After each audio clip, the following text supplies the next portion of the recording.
কিছুক্ষণ আগে বৃষ্টি হয়ে গেছে। কবির ভাষায় বলতে পারি এখন পুরো বর্ষা চলছে, তাই আমরা এখন ভীষণ ব্যস্ত নানান কাজে। আমার এই জেট প্ল্যান্ট তিনটির বয়স 1 বছরের কিছু বেশি। এগুলি সাকুলেন্ট প্রজাতির প্ল্যান্ট। সাকুলেন্ট প্রজাতির যে কোনো প্ল্যান্টেরই গাছের পাতা মোটা হয়, ফলে এরা জল সঞ্চয় করে রাখতে পারে। বাড়ির ইনডোর আউটডোর উভয় জায়গাতেই এই গাছের সৌন্দর্য বৃদ্ধিতে অতুলনীয়। এদের আদি প্রবাস দক্ষিণ আফ্রিকার কাওয়াজাকি নেটাল, ইস্টার্ন কেপ, মোজাম্বিক প্রদেশের পাথুরে উপত্যকায়। একে লাকি প্ল্যান্টও বলা হয়। তবে আমাদের কাছে কিন্তু সব গাছই লাকি, কারণ এই গাছগুলি বাড়ির হাওয়া পরিশোধনের পাশাপাশি মানসিক প্রশান্তিও ছড়ায়। এখন বর্তমানে আমাদের এই আবহাওয়ায় পরিবেশে কিভাবে এদের রোপণ করব, পরিচর্যা করব, তার সঙ্গে বাড়ির আউটডোর ইনডোরকে সুশোভিত করব, তার সঙ্গে নতুন গাছ তৈরি করব, এই নিয়েই আমার আজকের পূর্ণাঙ্গ আলোচনা আপনাদের সঙ্গে। জেট প্ল্যান্ট একটা সাকুলেন্ট প্রজাতির প্ল্যান্ট হওয়ার জন্য এদেরকে জলের পরিমাণ খুব কম লাগে। বিশেষ করে এই গাছ ইনডোরে রাখলে মাটি পুরো শুকোলে তবেই জল দেওয়া উচিত। না হলে মাটি ক্রমাগত ভিজে থাকলে মাটিতে ফাঙ্গাস ধরতে পারে, গাছ মারাও যেতে পারে। আউটডোরের ক্ষেত্রে কিন্তু তারা ভালো গ্রো করে। পুরো রোদে রাখলে পাতাগুলো একটু লালচে হয়ে যায়, অন্য কোনো অসুবিধা হয় না।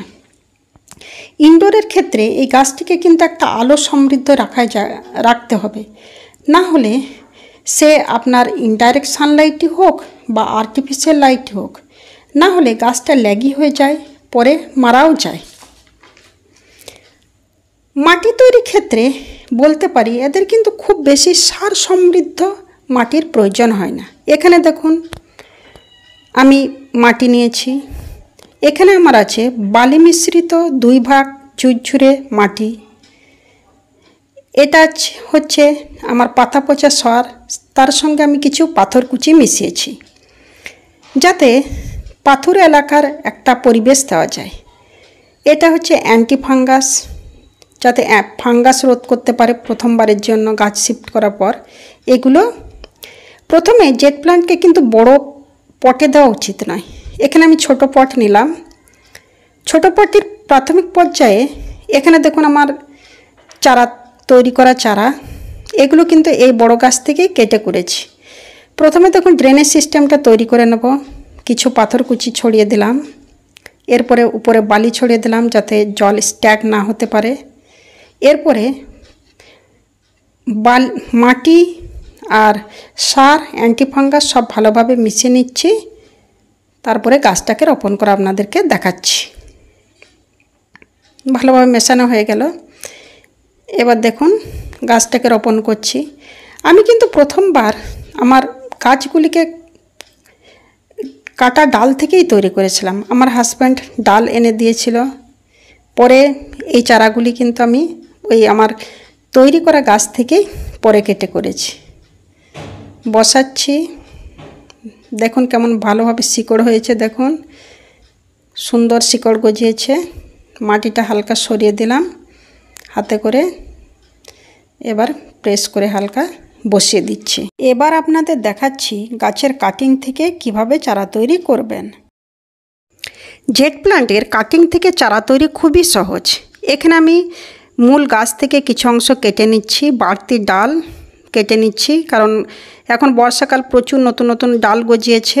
সেখান থেকে আমি কিছু বাড়তি অংশ কেটে চারা তৈরি করা আপনাদের কাছে দেখাচ্ছি। এখন বর্ষা চলছে, তাই কোনো প্রকার রুটিং হরমোনের দরকার নেই। সিম্পলি আপনি ছোট ছোট ডাল কেটে নেবেন এবং বসিয়ে দেবেন, তাতেই কিন্তু চারা গাছ তৈরি হয়ে যাবে। এখানে আমার যে মাটিটি দেখছেন সেটি হচ্ছে বালি মিশ্রিত ঝুরঝুরে মাটি।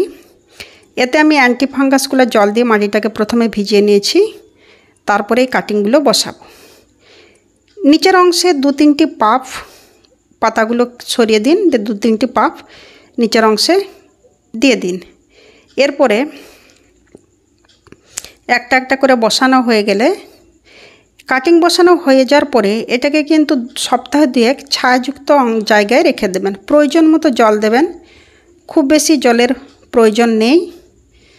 এইভাবে কাটিংগুলোকে বসিয়ে দিন এবং আপনি দিন 15-20 পরে শিকড় গজাবে এবং আপনি 1 মাস পরে কিন্তু এগুলোকে নতুন পটে শিফট করতে পারবেন। জেট প্ল্যান্টের যে কাটিংগুলো আমি বসালাম সেগুলি হচ্ছে এইগুলি, আর যেগুলি মাসখানেক আগে বসিয়েছি সেগুলি দেখাচ্ছি কেমন শিকড় হয়েছে। এগুলো বালি মিশ্রিত ঝুরঝুরে মাটিতে বসিয়েছিলাম, কোনো প্রকারের কম্পোস্ট সার ছিল না। কারণ কম্পোস্ট সারের ক্ষেত্রে কি হয়, কাটিং বসালে পচন ধরার সম্ভাবনা থাকে, ডালটি মারা যায়। দেখুন আমার বালি মিশ্রিত মাটি হয়, শুধু শিকড় ছাড়া, শিকড়টাই শুধুমাত্র বেরিয়ে আসছে। এইভাবে প্রত্যেকটা চারাকে আমি আলাদা আলাদাভাবে তুলে নেব। প্রথমেই কিন্তু জেট প্ল্যান্টের ক্ষেত্রে এইভাবে চারাগুলিকে বার করার পরে কোনো বড় পটে দেওয়া ঠিক না। একটা ছোট পটে কিছুদিনের জন্য গ্রো করতে হবে, মাস খানেকের জন্য। তার জন্য আমি নিয়ে নিয়েছি একটা কফি কাপ, এর 150 ml এটা নিচে ফুটো করে নিয়েছি। আর এই যে এরপরে যে চারাটি বসাবো, মাটিটা আছে বালি মিশ্রিত ঝুরঝুরে মাটি, হালকা আমি পাতা পচা সার দিয়েছি। এরপরে প্রত্যেকটা চারাকে আমি এইভাবে বসিয়ে নেব, ঝুরঝুরে মাটি দিয়ে দেব। এইভাবে হালকা করে প্রেস করে বসিয়ে দেওয়ার পরে এতে অ্যান্টিফাঙ্গাস জলগুলা দিয়ে আমি দিন 15 ছায়ে রেখে দেব। এইভাবে কাগজের প্যাকেটে প্রত্যেকটা শিফট করার পরে আমি মাঝারি সাইজের একটা পটে দিয়ে থাকি 2 মাস 3 মাস হওয়ার পরে। এর তেমন রোগবালাই হয় না বলেই চলে, তবে মিলিবাগ অ্যাটাক হতে পারে। সেক্ষেত্রে আপনারা নিম অয়েল 5 ml নিয়ে 1 লিটার জলে গুলে স্প্রে করতে পারেন।